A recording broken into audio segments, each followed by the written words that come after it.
Operations at the Kwenyaku water treatment plant resumes months after being shut down due to pollution from illegal mining and compromised water quality. Also ahead, Chairman of the NDC, Johnson Asiedun Ketia, again defends his decision to embark on a thank you tour despite pressure on him to suspend it.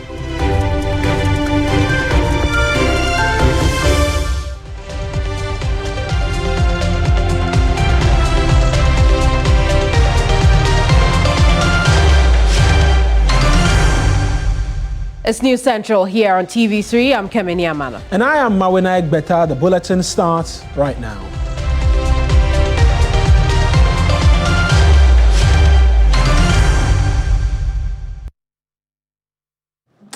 This afternoon, the minority in Parliament are kicking against assertions they are responsible for the high numbers of unemployed graduate nurses in the country. Ranking member on the Health Committee of Parliament, Dr. Nana Ayuefree, has criticized the government for failing to pay some health workers for 10 months. He says the past government secured financial clearance for 15,200 nurses and midwives last year, with about 8,000 of them who were employed. The latest follows a news conference by the Health Minister, Kwabena Minta-Kanda, yesterday, who says the current administration is working to right the wrongs by the previous administration in the health sector.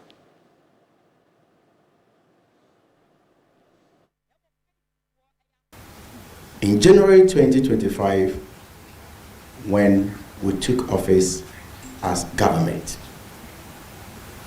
in the Ministry of Health, we inherited a situation where about 13,500 nurses and midwives had been recruited and posted without financial clearance,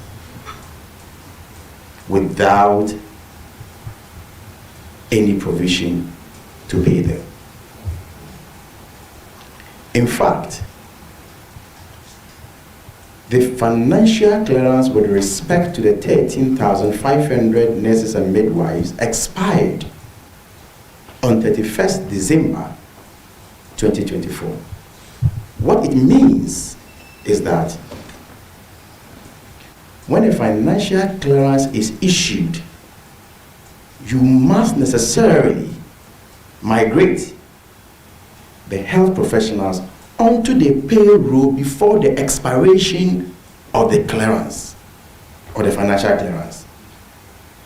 So, if it expires, what it means is that there's no financial provision for these people. This is a fact.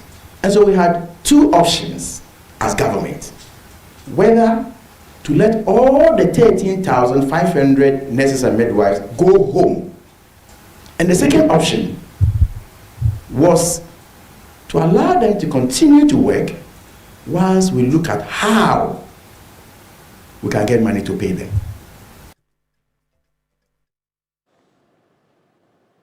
Well, that's the health minister, and comments like these is what is drawing the criticism from the minority this afternoon. Let's get into Parliament right now, where my colleague Christian Yali has a bit more in terms of the details for us this afternoon. Christian, what more have the minority been saying in reacting to the commentary yesterday by the minister? Exactly. So this is a financial clearance which is dated 17th July 2024. And on it, it says that financial clearance is granted to about 15,200 nurses and midwives. Now, when you read it carefully, it even mentions that the effective date of this appointment should not be earlier than 1st September 2024. The minority is saying that, see, the past government was able to secure this clearance for this amount or number of health professionals. Now, the understanding we have is that about 8,000 of them were employed by Christian health associations as well as even some of the teaching hospitals. So you have about the rest who are more or less with Ghana Health Service, whose appointment delayed or whose payment have delayed for about 10 months. The minority's ranking member on the health committee, Dr. Nana Ayuefree, makes a case that up to now there are funds available to be paid to these health professionals, and it is a bit disingenuous on the part of the health minister to make a case that they now need a clearance or an approval from cabinet to be able to pay these health officials. Now, the other factor of it is that this clearance, which was secured last year for these health professionals, expires or expired on 31st December 2024 and couldn't be used thereafter. But the case of the minority members is that government on any day is or should be able to extend such clearance to the following year, which means that they should be able to factor it or make provisions as such in the ensuing year's budget. And so if government of the day fail to do so, they shouldn't make it seem as though the past government could not secure a clearance for these health professionals. We can take a listen to what Dr. Nana Uefriye has been saying. This financial clearance, which was issued on the 17th of July, took effect immediately. The agencies that recruited, and this was the 7,000 or the 8,000 government keeps saying that were cleared financially. They are all part of this 15,000. Now what happened was this. The Ministry of Health, which is responsible for the teaching hospitals, recruited theirs. So on the same financial clearance, last year, they recruited theirs and they were paid 5 months. So all those who the ministry recruited with regards to this clearance had their 5 months salaries from July, August, September, October. Now the difference is that the ministry was able to do its validations and they did it spot on. However, they also did that recruitment before 31st December. Now, this clearance expired on the 31st December in item 7. As you read, it said, please note that this financial clearance expires on the 31st of December 2024 and cannot be used thereafter. Now, in normal public administration and civil service of this country, financial clearances expire. Even under this government, they will have financial clearances expire and they will go for extension. It is a normal practice in the system. It's no news, but you could only use it when you go for an extension for the Ministry of Finance. So why didn't government see the need? Money was allocated for 15,000. You came in 7,000 or almost 8,000 had started.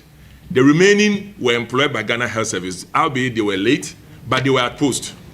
You didn't see the need to tell the institutions to reject them. Neither did the institutions write to you to reject them. What it meant was that they filled the gap and they were needed to be at post. So the institution used them. Except for political reasons. They did not extend this for political reasons.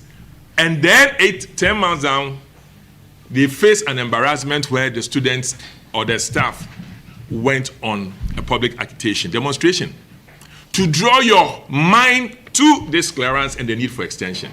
Embarrassing enough, you are saying that you've taken it to cabinet for an approval. What sort of cabinet do you have to take for an approval when you have a clearance already?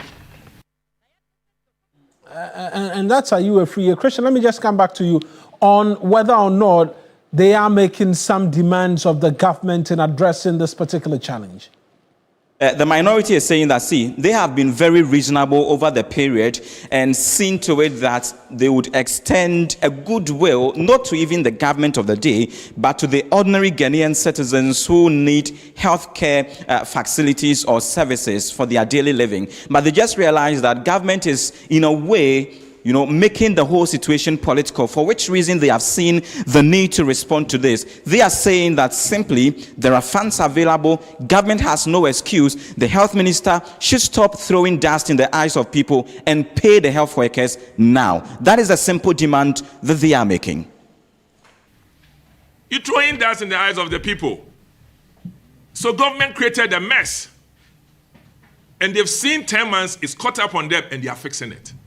And that's when you take political decisions. You see, the minority, we are a reasonable minority. If you remember when the nurses went on strike, the leader is here. On the guidance of the leadership and the committee, we resolved that it was too early for us to support a cause, and maybe they may have to be reasonable to government. And that was because government is continuum. Regardless of the clearance they had, all this payment dates was approved in the last year. Understand government a bit and then be merciful. Go back to work and negotiate with government. The minority was so reasonable. And then the nurses saw the need to go back to work. So this is a reasonable minority. We've given you the opportunity as a government to find your feet in the first year as much as you can. And we have become so not too political with health. But you are dragging us in. It's the same thing that you did. You were so political. In 2020, the nurses went on strike for 3 weeks. Then in opposition, the NDC supported them that you should stay in opposition. They should learn from the minority. Our position in this year has been that it is too early. So we extended the goodwill, not because of the NDC government, but for the Ghanaian, whose life will be lost, and when the nurses are fixed, at the end of the day, what happened to the life that is lost? That's how reasonable that we have been. We cannot continue to be reasonable when you take the youth of this country for granted. The youth of this country matter, Ghanaians matter, nurses matter, and midwives also matter. It appears that being reasonable to them over the period, they are taking them for granted.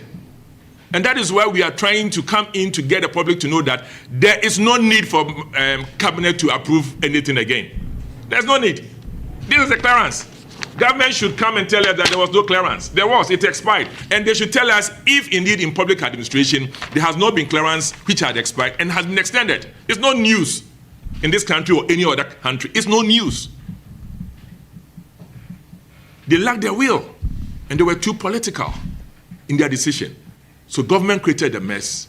They have to fix it and fix it now. They should pay them now because the money was allocated. They should pay them now. Asana Ayuefri, Dr. Nana Ayuefri, he's the chair of, is the ranking on the Health Committee of Parliament. He used to be the chair of the Health Committee, mixing it up a bit because of changing positions in terms of majority, minority. But Christian is my colleague in Parliament as well. He brought us details as to the development. But let's do politics now, Kemini. Absolutely. Now, the chairman of the NDC, Johnson Asiedu Nketia, has once again defended his decision to embark on a thank you tour across the country. Asiedu Nketia, who has begun a 4-day tour of the Volta region, told party members and chiefs in Hohoi that the move is grounded in tradition and intended to ensure that he and the NDC keep to the promises made to Ghanaians during the election period. Correspondent Faisal Abdul-Idris is part of the NDC chairman's tour of the region. He joins us with a bit more from there. Faisal, good afternoon to you. What else can you report about this thank you tour? Good afternoon, Kemini. So the NDC national chairman began his tour of the Volta region this morning from Hohoi, and key issues he's been talking about. First and foremost, he justified why he's embarking on the tour, noting that it is grounded in tradition and over across the country to promise the good people and also beg them for their vote. And after the vote,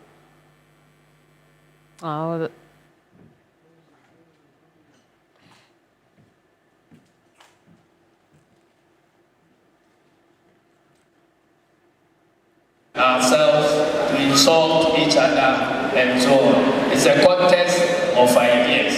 And this time around, our ideas have won. I am here because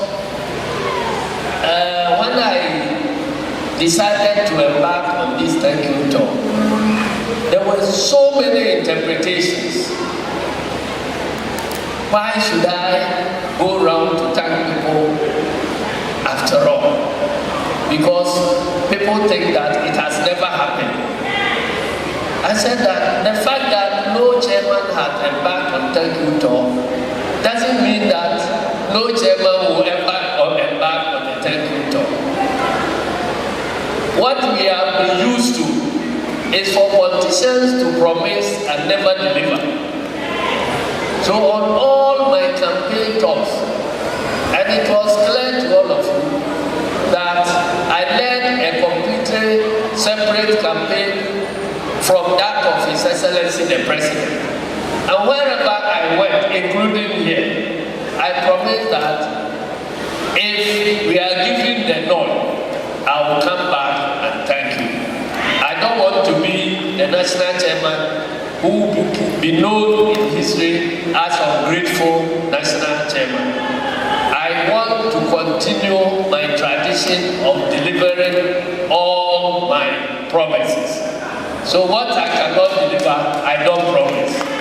What I promise, I want to assure you that my word is my bond. So those who disagree with me, they can continue with their disagreement.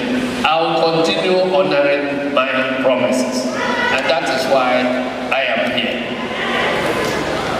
And it seems very well with our tradition that when you go and beg somebody to give you something, and you are given what you request for, the next thing is to go and thank. And that is why I have come and thank everybody.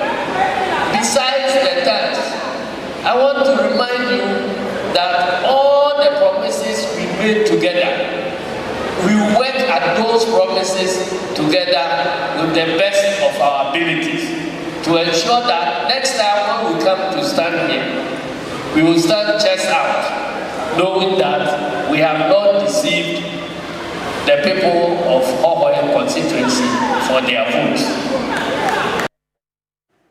Johnson Asiedun Ketia is chairman of the NDC, speaking in the Volta region, which is where we are staying. Faisal now joining us over the telephone. Faisal, now we also know that the chairman of the NDC spoke against illegal mining. Talk to us about the things that he said. Yeah, so the NDC chairman mentioned that a lot has already been done. A lot is being done currently on the issue of Galamsey and also on the issue of Ora. What he's saying is that these things that are being done currently are not things that will give you results, in a short time. These things have timelines, and that Ghanaians should remain patient and be of trust.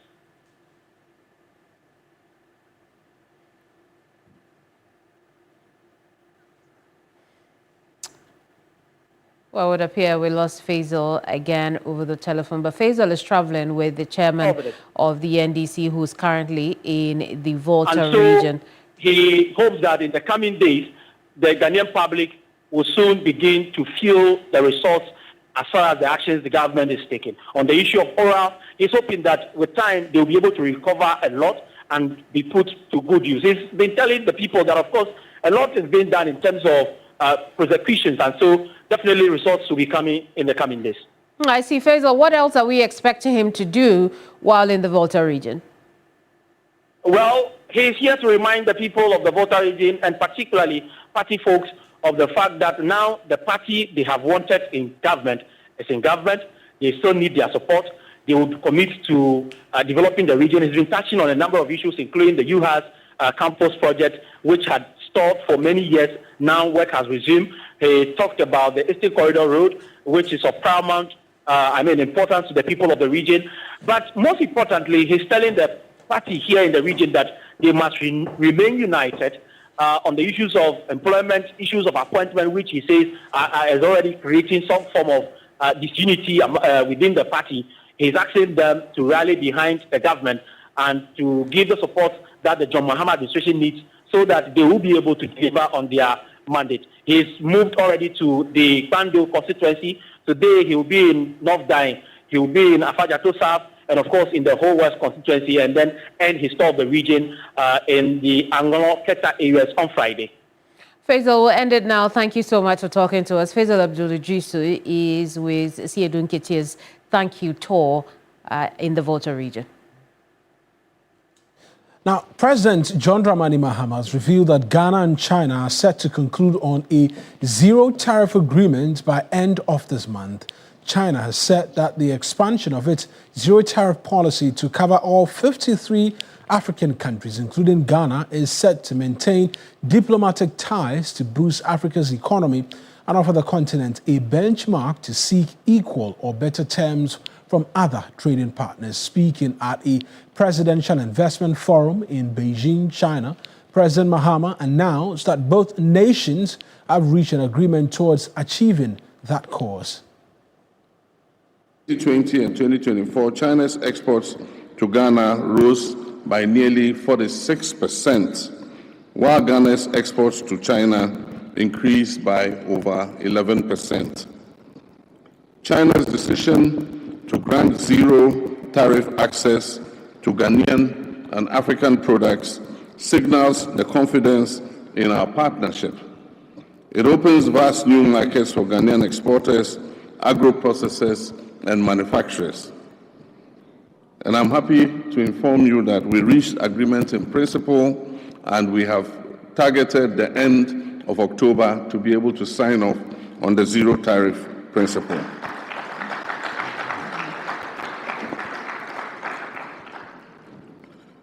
I wish to commend the government of China for this act of solidarity. We are all aware that the multilateral rules-based trading system is being upended by unilateral slapping of tariffs on different countries. This is the time for us to solidarize and to come together, and this initiative by China is very timely. I'll stay on the president because he also says an interministerial committee has been set up or is to be inaugurated to conduct feasibility studies ahead of the establishment of a green digital city in the country. He estimates the project to be completed in phases within 20 years. Speaking at the same event, the president indicated that the first phase will begin before 2029. Transformation, we plan to establish a new green city that will straddle the three regions of Greater Accra, Volta, and Eastern regions. I'll soon inaugurate an interministerial committee to guide the design and feasibility study of this new city. I'll also appoint a transaction advisor to lead the process for the implementation of this all-important project. This will be a green digital city and will display cutting-edge technology in urban design, planning, and innovation. This city is planned to be a 20-year project executed in 4 phases, and my expectation is that the first phase will commence before my tenure of office runs out.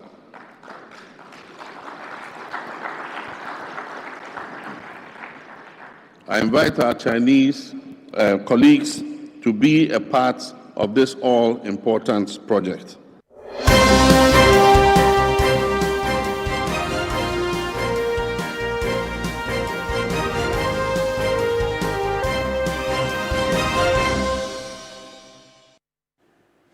Now, residents of Somanya and Odumase are calling the ministry to urgently fix the Somanya-Odumase-Bong Road, which has deteriorated severely, making travel along the stretch difficult. According to the frustrated residents, a contractor began rehabilitation work just months before the last general elections, but abandoned the project shortly after the December polls. Since then, no progress has been made, and the road has continued to worsen, affecting daily commuters, transport of goods, and access to essential services.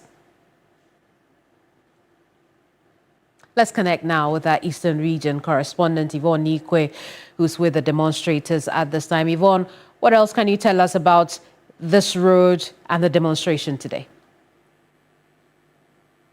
Well, the demonstration ended a while ago.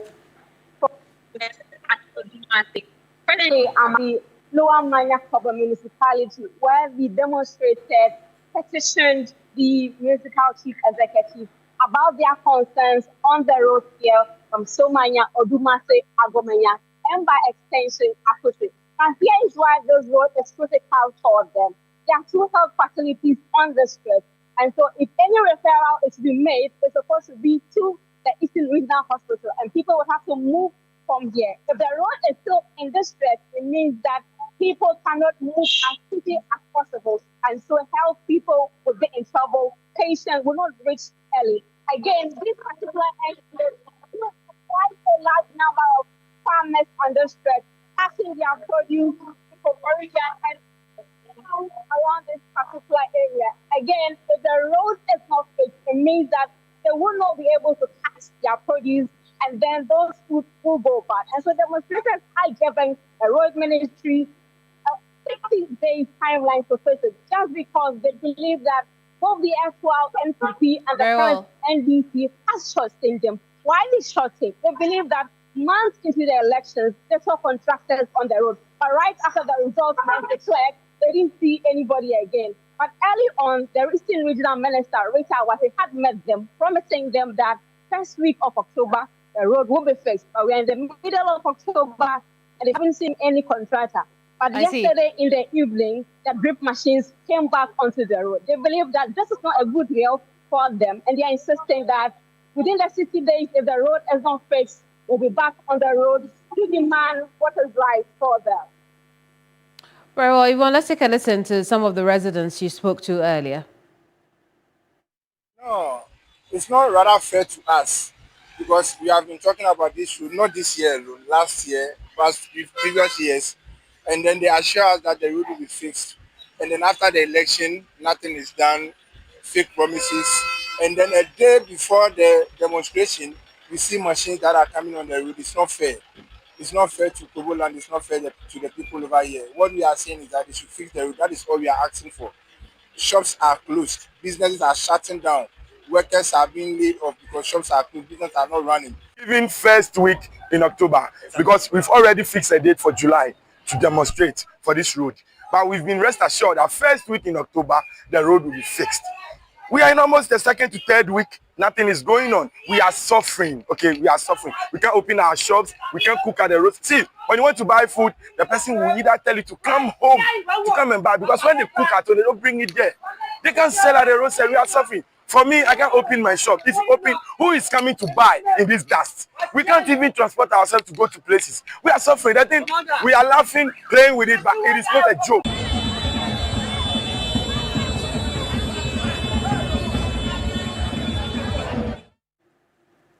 Well, Yvonne, has there been any response from the quarters of the minister since the demonstration today?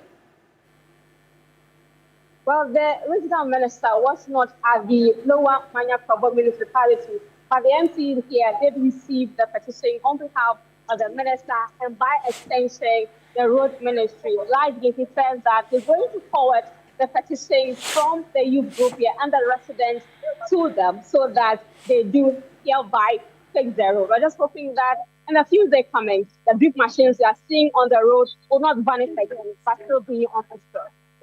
Very well, Yvonne, we'll leave it here. Thank you so much for talking to us. Yvonne Nikwe is our Eastern Region correspondent. You're watching News Central. We'll take our very first break. When we come back, we'll bring you some more stories. Don't go away.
And you're back here on News Central. We're going around the regions and bring you stories from there. And we're starting off at Kwenyako, the headworks there, because that headwork is resumed operations months after being shut down due to pollution from illegal mining that compromised water quality and disrupted supply to beneficiary districts.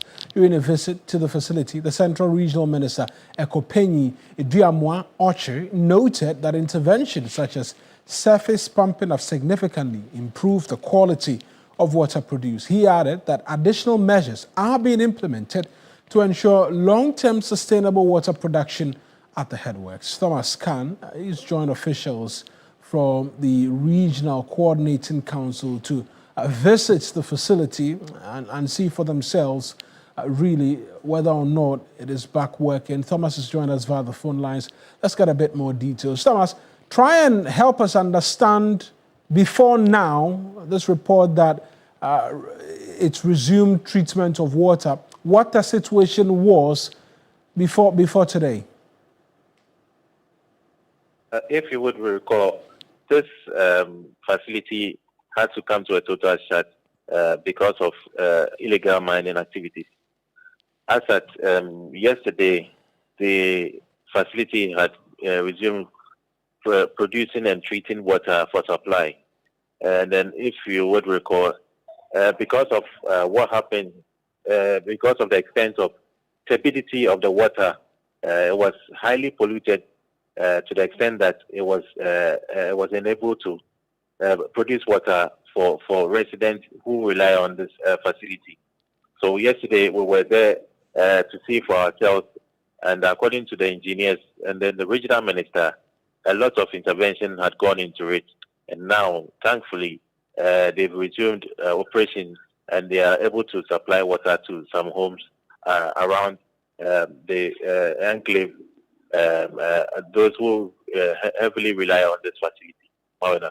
Right, and we know that when we talk of turbidity, we've come to now understand as well that outside of whether or not the water is clear enough, there's a concern as well as to the presence of heavy metals. Did that come up at all in the conversations for going forward water treatment for homes within the central region and the districts which receive water supply from Kwenyako? Yeah, so what we were told was that the RESEC, that is the Regional Security Council, had done a lot of extensive work. And then according to the regional minister, they've even made some arrests of some of these illegal miners around the Upper Dentra, and then the Asin area. And these were people who were doing activities which also had serious effects on this facility. And they feel that all these interventions that have been put in place also contributed to the low turbidity now, because before the shutdown, the turbidity levels were really high, reading over 9,000, but now it's gone low. And then again, because of the pumps that they have introduced and in drawing the water. So now at the moment, the water is a bit cleaner and clearer than before, and they are hoping that this trend will continue so that they can supply water to the affected communities. Right. Thomas, you spoke to the regional minister as well. Let's take a listen to exactly what it is that he had to tell you. We came here as a follow-up to our earlier visit that we made, and it's about the treatment plant that had to shut down. That was so because at the time the turbidity level was almost 95,000. Meanwhile, they operate with the turbidity level of 2,500. And so we had no option but to shut the plant down for better arrangement to be made in order to ensure that we have potable water for the general public. Fortunately, they have gone through some intervention, one of which is now they've been able to install another pump at the surface level. Their original pump goes deep about 6 meters, and now they are installing about 2 of them at 2 meters so that the water can be drawn from the surface level, who then will not be affected by the mud at the lowest level. And so that is what has given us the strength to produce water to the general public. The Central Regional Minister earlier, my colleague Thomas Khan, joined us as well. Now, for many schools and clinics in Ghana, erratic power supply doesn't just mean darkness. It means disrupted lessons and compromised healthcare. But to ensure that learning and healing are no longer at the mercy of power outages, some select schools and health facilities within the Kwadaso municipality are now being powered by the sun as part of the municipal climate mitigation and adaptation program supported by German development partners. More about this project, Ibrahim Abubakar is our correspondent on this beat. Ibrahim, what was the power situation in these schools and facilities really before now, and how could this change their situation? Well, for almost all these beneficiary institutions, power has not been quite stable for some time now. Hence this project. And when you look at the climate action project spearheaded by the Kwadaso Assembly and the German partners, it is aimed at promoting the use of renewable energy. And the goal is basically even in 2 folds. 1, to fight climate change, and 2, to ensure that critical services such as provision of education and healthcare facility never go dark. So for students who especially depend on digital tools and science labs that need constant power, this they believe is a game changer. And also for the health centers too, they are saying that constant supply means uninterrupted healthcare delivery. And for now, this has come as a huge relief for the beneficiary institutions, and they are hopeful that going forward, this intervention will ensure they deliver and deliver well. Let's listen to what the project coordinators and also the MCE has been sharing with us with regards to how impactful these interventions will be to the beneficiary institutions. We realized that Ghana, we can harvest the sun. We have a lot of sun, so we decided why don't we harvest the sun and use it for energy other than depending on the national grid. And in doing so, we realized that there are key areas in Ghana, public institutions that are very important. One of them is the health centers, and the other one is schools. In Yasantua, here we are. You can imagine they have over 3,000 children. When the light goes off, how are they going to do preps? So this is there to mitigate their systems so that when the light goes off, they can. But then what we have done, we have taken them off from national grid completely, so they need not to pay electricity bill. We have 24 schools for now, and then 3 health centers are also enjoying them. For sometimes back, when you go to Apachapa Hospital, whenever there is no light, you see them using phones for the patients. But for now, whenever there is no light, you can get this solar system. We are making sure that we will expand it to the other institutions. We've seen what chance, what possibilities the solar systems for the school education, for the education of the kids is given, and we are very proud to be part of this project. Well, Ibrahim, thank you so much for the report. And Ibrahim Abubakar, Shanti Region correspondent. We'll stay on matters relating to energy, but in the regions, because the Parliamentary Select Committee on Energy has reiterated its commitment to supporting renewable energy expansion following a working visit to the Bui Power Authority in the Bono region. The familiarization tour was aimed at gaining first-hand insight into the BPA's operations, ongoing projects and challenges, with a view to enhancing parliamentary support for the authority's clean energy agenda. Claude Kumie-Bisa has more. Committee members toured key installations including the 404 megawatt hydroelectric plant, the 100 megawatt solar farm, and the innovative 5-megawatt floating solar project works are currently underway. Acting Deputy Chief Executive Officer of the Bui Power Authority, Samuel Nimwakubuatin, highlighted the authority's vision to deepen its renewable energy portfolio. He noted that with adequate support, BPA could become a national hub for clean energy expertise and innovation. This is not where we want to end. We want to do more. By the end of the next year, we want to have 250 megawatts operational in the enclave. On top of that, we want to also develop about 7 strategic sites in the northern part where soil irradiation is very high. And each of these lands, we can get not less than 150 megawatts from this land. If government is able to give us majority of the 840 million that ECU owes us, we can use that money to develop all these solar projects in the north and then make Ghana's energy more robust. Acting Chairman of the Energy Committee and Member of Parliament for Ilokrobo, Albert Nyankute, commended BPA's proactive measures to protect the dam's catchment area from illegal mining activities. He advocated for the establishment of a dedicated budget line to sustain these efforts and urged government to provide the necessary financial and policy support to solidify BPA's role as a leader in solar energy. They've done a great job. And I think that what we are going to do is to recommend that any support that be required in the energy sector should be given to BUI to up its game in the solar energy system. We should be a place of learning, a place that we can impart knowledge to other energy providers who are interested in the solar energy sector.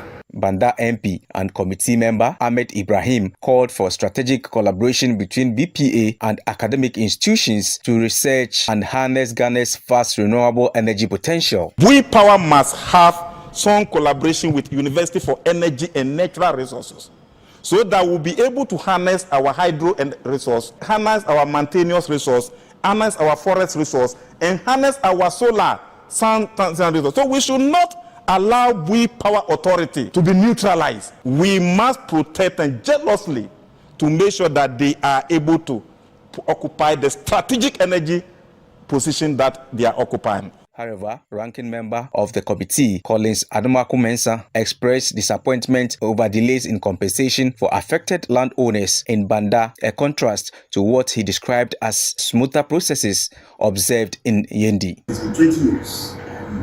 Chief Executive announced that the solar project at Yendi, the affected areas have received their compensation. The people of Banda also deserve their payments. These are lands belonging to individuals where they have their livelihoods. Claude Kumi Ebisa, TV3 News, BUI.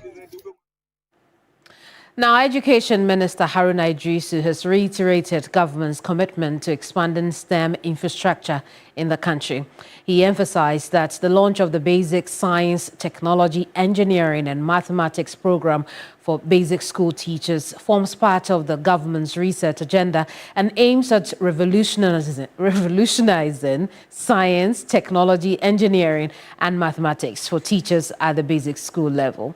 The minister made these remarks when he presented new BSTEM equipment to enhance science and technology education in 86 schools across the northern region.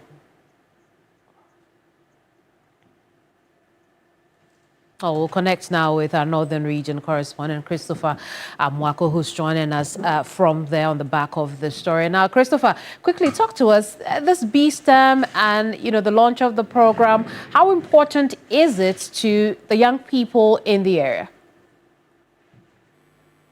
Yes, already you know that the gap between the North and the South when it comes to education in itself is very huge. And so, according to the Education Minister, the BSTEM program is coming to, as it were, deal with this gap, say that rural communities that have been left behind over the period will also use this opportunity to catch up with happenings around the country. One issue he's been talking about is the availability of teaching and learning materials. And once these are available, those in the hinterland will also have the opportunity to be able to catch up. He's also been talking about the fact that teachers have to go through some trainings and refresher courses to be able to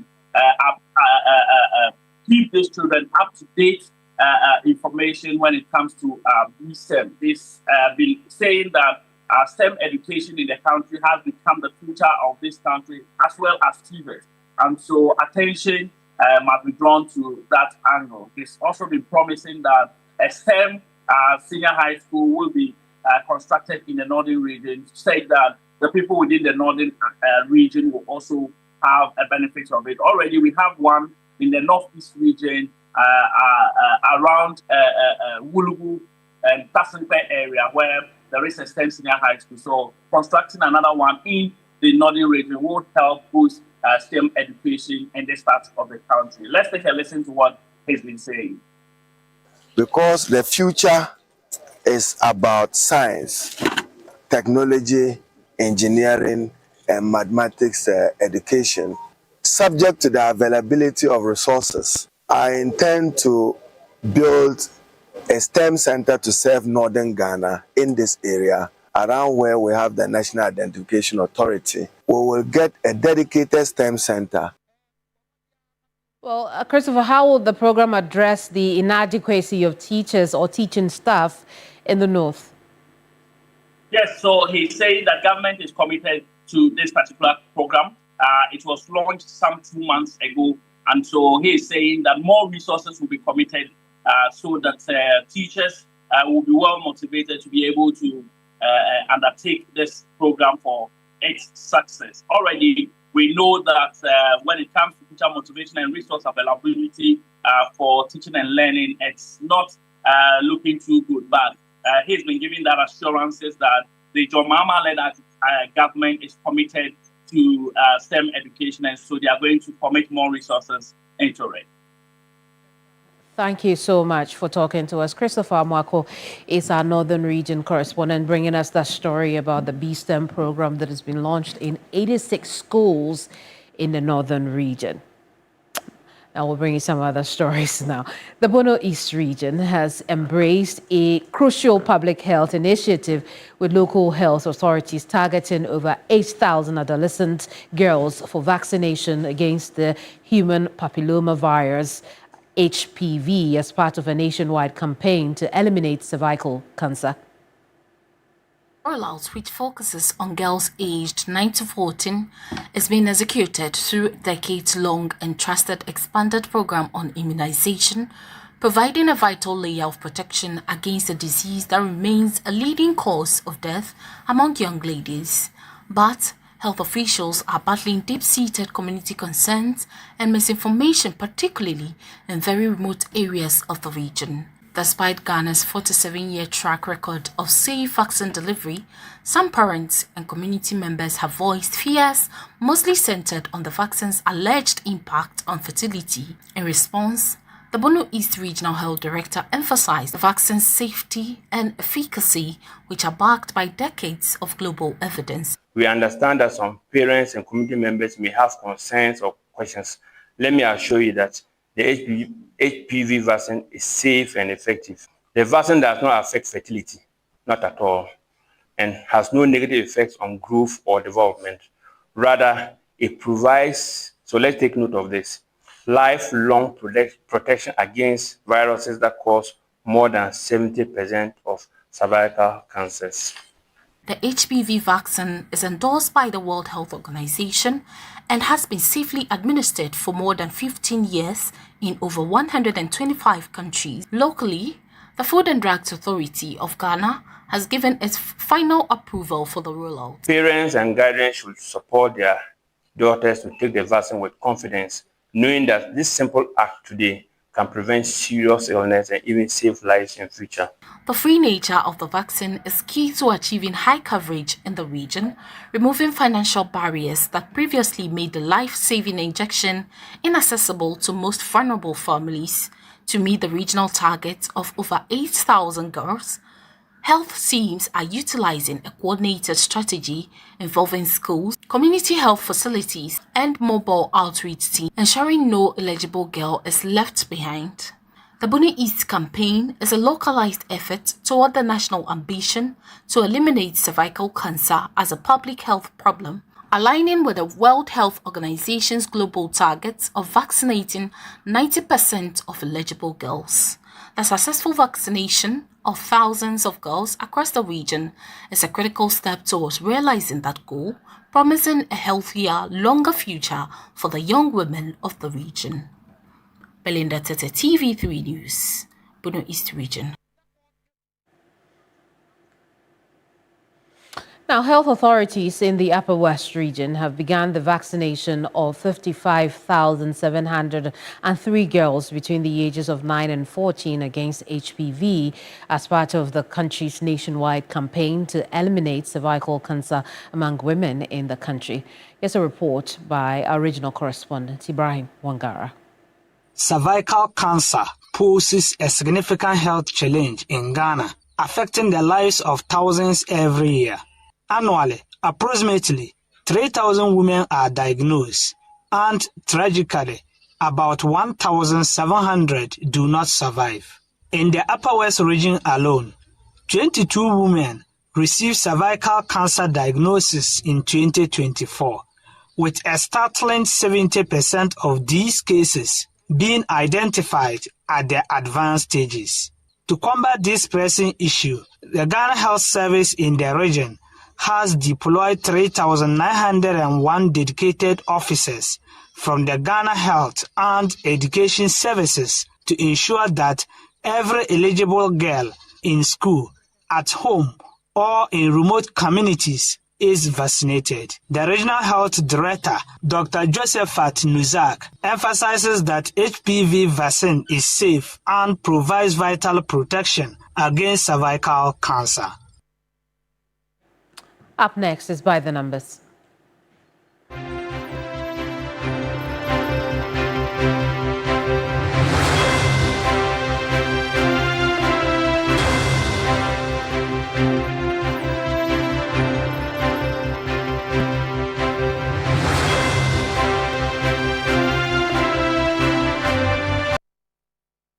Let's start off with a question. Is the building you're in safe?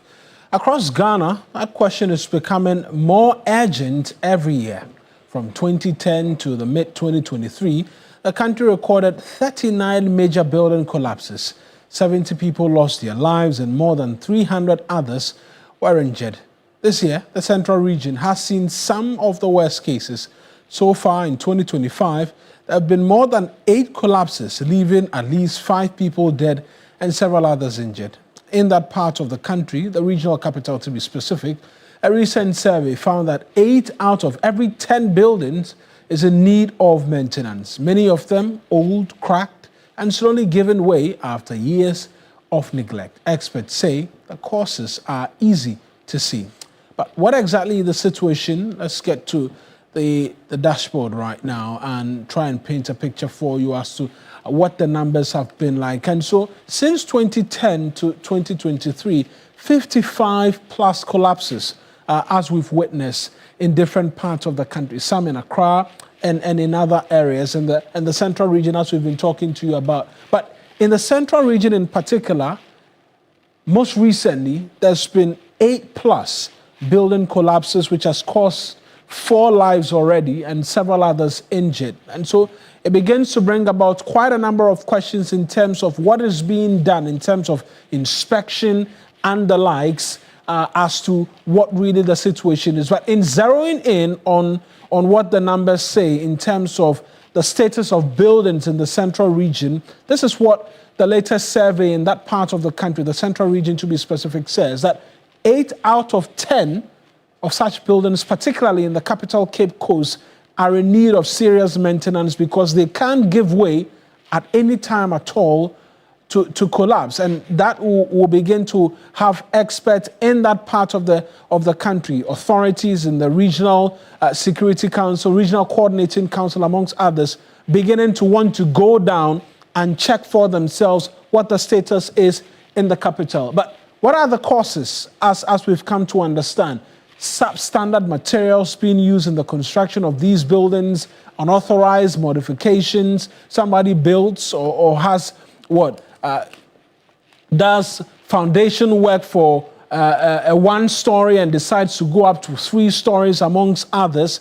These and more are beginning to come up as part of the reasons why we're seeing the collapses. Then there is design and structural flaws as well, poor supervision, and then poor maintenance. But the law takes care of this. The building code, amongst many other things, suggests that there should be, at every district assembly, a licensed engineer or architect. But what's the status of this provision of the building code in all of our 261 districts? It will surprise you to know that out of the 261 districts we have, only 10 have these architects. The remaining, they do not have.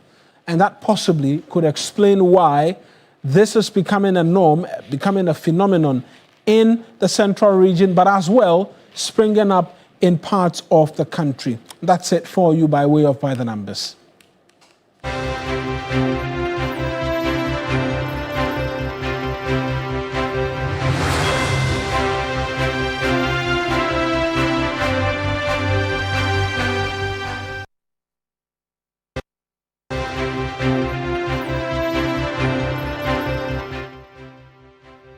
Well, some news just coming in. The Medina District Court has discharged the lead suspect in the alleged murder of investigative journalist Ahmed Hussein Swale. Daniel Osu-Kranting, an investigative journalist, had been charged with abetment of crime and murder in connection with the death of Swale. Prosecution alleged that he led 2 other culprits currently alleged to the home of Swale, where he was eventually shot and killed by unknown assailants. More on the story in subsequent broadcasts. We also know that while he's pleaded not guilty, he was on a 50,000 cedi bail. Now the court has discharged him. More of that story on 3news.com. It's interesting because there's been quite a lot of promise made as to closure on Ahmed Swale. And now we're learning the lead suspect has just been discharged. It will be interesting to know if he was one of the individuals who was picked up somewhere last year about having had something to do with his pictures and the likes. Absolutely. It's the same Daniel Kranting same individual. we're talking about. Remember, they said he was out of the country for a little while. When he returned, then he was picked up. This brings us to ground zero again in terms of bringing finality to that. Something certainly we'll have to have a conversation about. But that's our bulletin for you this afternoon. We're back again tomorrow. I am Mawuena Egbeta. And I am Kemini Amanor. Next is the afternoon show. Bye-bye.